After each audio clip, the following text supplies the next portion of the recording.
दिसंबर का महीना चल रहा था और जंगल में अब धीरे धीरे ठंड बढ़ने लगी थी। जंगल में सभी जानवर ठंड के मारे कांप रहे थे। बाप रे बाप, इस साल तो सर्दी ने रिकॉर्ड ही तोड़ दिया। आज से पहले तो कभी इतनी ठंड नहीं हुई थी। अरे तुम तो रहने ही दो टूनी बहन, तुम तो हर साल यही बात कहती हो। आज से पहले कभी इतनी ठंड नहीं हुई। हाँ, तो जब हर साल ठंड बढ़ती जाएगी तो हर साल मैं यही बात कहूँगी ना।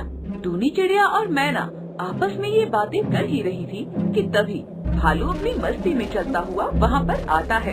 क्या बात है, तुम दोनों तो ठंड से कांप रही हो। मुझे देखो, मुझ पर तो ठंड का कोई असर नहीं हो रहा। लगता है तुमने अपने बचपन में ठीक से कुछ खाया पिया नहीं है, इसलिए तुम्हारा शरीर अंदर से कमजोर है। तुम तो रहने ही दो, तुम्हारे शरीर पर इतने बाल हैं कि तुम्हें तो बर्फ में भी सर्दी नहीं लगेगी। आए बड़े हमारे बचपन के खाने का बखान करने वाले। वो सब इसी तरह हंसी मजाक कर रहे थे कि तभी उन्हें जंगल में किसी के लड़ने की आवाज सुनाई देती है। अरे ये तो मुझे उल्लू डॉक्टर की आवाज लग रही है, लेकिन उल्लू डॉक्टर इतनी जोर जोर से क्यों चिल्ला रहा है? चलो चलकर देखते हैं। वैसे भी इस जंगल में हर रोज कोई न कोई हंगामा तो होता ही रहता है। आज भी कुछ नया हंगामा हुआ होगा। मैना, टूनी चिड़िया और भालू उस आवाज की तरफ बढ़ते हैं जो उल्लू डॉक्टर के घर से आ रही थी। उल्लू डॉक्टर ढींचू गधे पर जोर जोर से चिल्ला रहा था। जब मैंने तुम्हें कहा था कि तुम्हें ठंडा पानी नहीं पीना है, तो तुमने मेरी बात क्यों नहीं मानी? और अब जाकर मेरे पीछे पड़ गए हो कि मेरी दवाई से तुम्हें आराम नहीं हुआ। तुम क्या मुझे बेवकूफ समझते हो? तुमने मुझे ठंडा पानी पीने के लिए मना किया था, लेकिन मैंने तो ठंडा पानी पिया ही नहीं। मैंने तो बस अपने दोस्त की बर्थडे पार्टी में ठंडी कोल्ड ड्रिंक पी थी, और कोल्ड ड्रिंक और पानी में फर्क होता है। हे भगवान, इसलिए ये गधा है। ढेंचू गधे, उल्लू डॉक्टर के कहने का मतलब था कि तुम्हें कुछ भी ठंडा खाना पीना नहीं है। ठंडा पानी नहीं पिया, लेकिन ठंडी कोल्ड ड्रिंक तो पीना, तो फिर दवाई तुम पर कैसे असर करेगी? वैसे ढींचू का कहना भी ठीक है। उल्लू डॉक्टर की दवाई में इतना दम तो होना ही चाहिए कि कुछ भी ठंडा खाना पीना दवाई के ऊपर असर न करे। मुझे तो इनकी दवाई में कोई दम ही नहीं लगता, तभी तो ये ठीक ही नहीं हुआ। अच्छा, तो इसका मतलब कि तुम भी मुझे गलत बोल रहे हो। तुम्हारे कहने का मतलब है कि मुझे लोगों का इलाज करना नहीं आता। समझदार को तो इशारा ही काफी है। अगर ऐसी बात है तो आज के बाद मैं इस जंगल में किसी का भी इलाज नहीं करूँगा। अब अगर ठंड में कोई भी मेरे पास बीमार होके आया ना, तो एक भी दवाई नहीं दूंगा उसे। अरे अरे, ये आप क्या कह रहे हो उल्लू डॉक्टर? इन दोनों की तो आदत है बकवास करने की। आप इन दोनों की बातें मत सुनो। उनकी बातों से उल्लू डॉक्टर गुस्सा हो चुका था।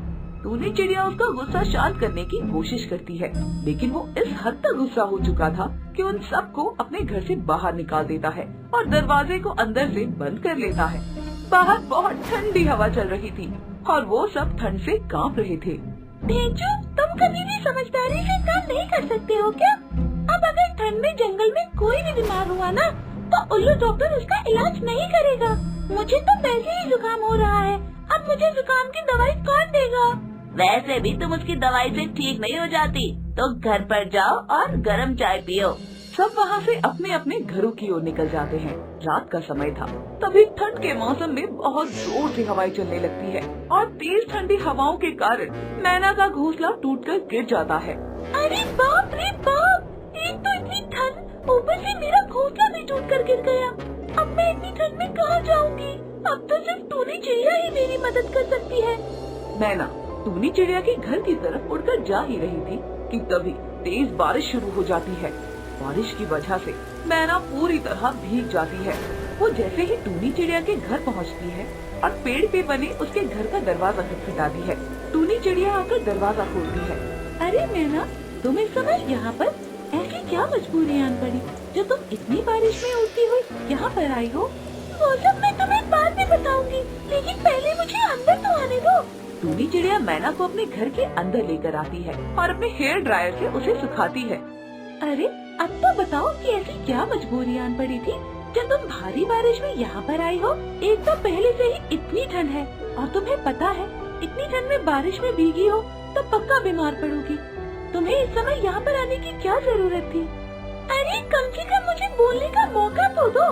बारिश और तूफान में मेरा घोंसला टूटकर गिर गया, इसलिए मुझे यहाँ पर आना पड़ा, वरना अगर मैं वहाँ पर रुकती तो ठंड के मारे मेरी वहाँ पर कुल्फी जम जाती। इसे कहते हैं आलस का परिणाम।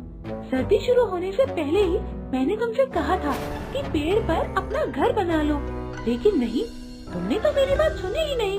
अब देखा ना क्या हुआ। हाँ मैं समझ गई, लेकिन अभी मुझे सुनाना बंद करो। मुझे तो जंगल में बाकी सबकी चिंता हो रही है, क्योंकि सब पेड़ के नीचे छाल डालकर ही रहते हैं। इस ठंड की बारिश और तूफान में तो सबके घर उड़ गए होंगे। जैसा कि मैना ने कहा, ठंड में आए इस बारिश और तूफान की वजह से जंगल में सभी जानवरों के घर टूट फूट गए। जंगल में केवल उल्लू डॉक्टर और टूनी चिड़िया ही थे जिन्होंने पेड़ पर अपना घर बनाया था, इसलिए ठंड में भीगकर सब बीमार हो गए। अरे बाप रे बाप, इस ठंड से तो मैं बीमार हो गया। सुबह मैं टूनी चिड़िया और मैना का मजाक उड़ा रहा था। अगर अब उन दोनों को पता चल गया कि मुझे ठंड लग गई है तो दोनों भर भर के मेरा मजाक उड़ाएंगी। अरे मजाक उड़ाएंगे तो उड़ाने दो, लेकिन ठंड से बचने का कोई रास्ता सोचो। अगर इसी तरह ठंड में बारिश में भीगते रहे तो हमारी कुल्फी जम जाएगी। चलो ना, उल्लू डॉक्टर के घर पर चलते हैं। उसका घर तो पेड़ के अंदर है, हमें वहाँ पर सर्दी नहीं लगेगी। वो दोनों ठंड से कांपते हुए उल्लू डॉक्टर के घर जाकर पेड़ में बने उसके घर का दरवाजा खटखटाते हैं। इतनी रात गए, कौन मेरे घर का दरवाजा खटखटा रहा है? चाहे कोई भी हो, लेकिन मैं दरवाजा नहीं खोलूंगा। सुबह बहुत मजाक उड़ा रहे थे ना मेरा। ढीचू गधा बार बार दरवाजा खटखटाता है तो उल्लू डॉक्टर होल से झांक कर देखता है तो उसे होल से ढीचू गधे और भालू की शक्ल दिखाई देती है। अच्छा, तो तुम दोनों हो, लेकिन क्यों आए हो तुम दोनों यहाँ पर? अरे तुम पहले दरवाजा तो खोलो। इतनी ठंड में बारिश में भीगकर हम दोनों को सर्दी लग गई है। तुमसे दवाई लेने के लिए आए हैं और एक रात के लिए तुम्हारे घर में रुकना भी चाहते हैं, क्योंकि बारिश और तूफान की वजह से हमारा घर टूट गया है। सुबह सुबह बहुत मजाक उड़ा रहे थे ना मेरा कि मेरी दवाई काम नहीं करती, तो फिर क्यों आए हो यहाँ पर? जाओ जाओ, मैं तुम्हें कोई दवाई नहीं दूंगा और ना ही तुम्हें अपने घर के अंदर आने दूंगा। उल्लू डॉक्टर होल से ये सब कह ही रहा था कि तभी टूनी चिड़िया भी मैना के साथ वहाँ पर आ जाती है। मैना भी बारिश में उड़ती हुई टूनी चिड़िया के घर गई थी तो उसे भी तेज बुखार हो गया था। अरे उल्लू डॉक्टर, जल्दी से दरवाजा खोलो, मैना की तबीयत खराब हो गई है, मुझे दवाई चाहिए। कोई फायदा नहीं है टूनी चिड़िया, सुबह की बात से वो कुछ ज्यादा ही गुस्सा हो गया है, इसलिए दरवाजा नहीं खोल रहा।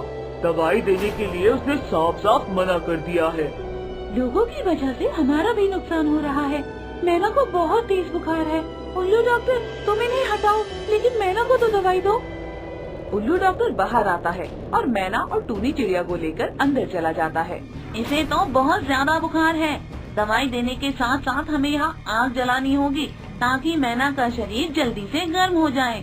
आग जलाने के लिए लकड़ी तो लोमड़ी के पास मिलेगी, लेकिन लोमड़ी के पास जाकर लकड़ी लेकर कौन आएगा? मैं एक साथ इतनी सारी लकड़ी तो नहीं लेकर आ सकती। तुम रुको, मैं इसका बंदोबस्त करता हूँ। उल्लू डॉक्टर बाहर ढीचू गधे और भालू के पास जाता है। अगर तुम दोनों को दवाई चाहिए और आज रात को मेरे घर पर रुकना है तो जाकर लोमड़ी से 2 गट्ठर लकड़ियाँ लेकर आओ, तभी मैं तुम्हारी मदद करूँगा।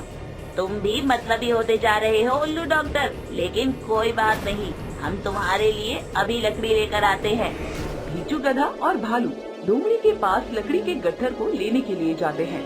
मैंने ये लकड़ी के गट्ठर बहुत मेहनत से जमा किए हैं, इसलिए मैं ये किसी को नहीं दूंगी। भूलो मत लोमड़ी कि इन लकड़ियों पर जंगल के सब जानवरों का बराबर अधिकार है और जंगल में सबका अपना अपना काम है और हम सब एक दूसरे की मदद तो करते ही है ना, तो तुम भी हमारी मदद करो। बिल्कुल नहीं, मैं तुम्हारी कोई मदद नहीं करूंगी, अब जाओ यहाँ से। बहुत बार रिक्वेस्ट करने के बाद भी लोमड़ी उन्हें लकड़ी के गट्ठर नहीं देती कि तभी थोड़ी देर बाद ढीचू गधा और भालू निराश होकर उल्लू डॉक्टर के पास आ जाते हैं और उसे सारी बात बताते हैं और उनके पीछे पीछे लोमड़ी भी वहाँ पर आ जाती है। अरे उल्लू डॉक्टर, इस ठंड में इस बारिश ने तो दिमाग ही खराब कर दिया। मुझे बहुत ज्यादा ठंड लग रही है और बुखार भी हो रहा है, तुम मुझे दवाई दे दो। मैं तुम्हें कोई दवाई नहीं देने वाला। अभी थोड़ी देर पहले ढीचू गधा और भालू तुम्हारे पास लकड़ी के गट्ठर लेने के लिए गए थे, लेकिन तुमने साफ साफ उनकी मदद करने से मना कर दिया, तो अब मैं भी तुम्हारी मदद नहीं करूँगा। क्या अरे लेकिन ऐसा थोड़ी ना होता है। अब तुम मेरे साथ ऐसा करोगे क्या? ऐसा ही होता है। जब तुम किसी की मदद नहीं कर सकती तो कोई तुम्हारी मदद क्यों करेगा? मैं तुम्हें कोई दवाई नहीं दूंगा, और अगर तुम्हें कोई दवाई चाहिए तो यहाँ पर लकड़ी के गट्ठर लेकर के आओ। अच्छा अच्छा ठीक है, लेकर आती हूँ, लेकिन उसके बाद तुम मुझे पक्का दवाई दे देना। मैं तुम्हारी तरह पलटू राम नहीं हूँ, इसलिए चिंता मत करो, तुम्हारी दवाई तुम्हें मिल जाएगी। लोमड़ी को दवाई चाहिए थी, इसलिए उसे ना चाहते हुए भी वो उल्लू डॉक्टर को लकड़ी के गट्ठर दे देती है, जिसके बाद उल्लू डॉक्टर अपने घर में आग जलाता है और सबको दवाई दे देता है। सब रात को उल्लू डॉक्टर के घर पर ही रुकते हैं और दवाइयों के असर और लकड़ियों की गर्मी से उन सबकी तबीयत ठीक हो जाती है।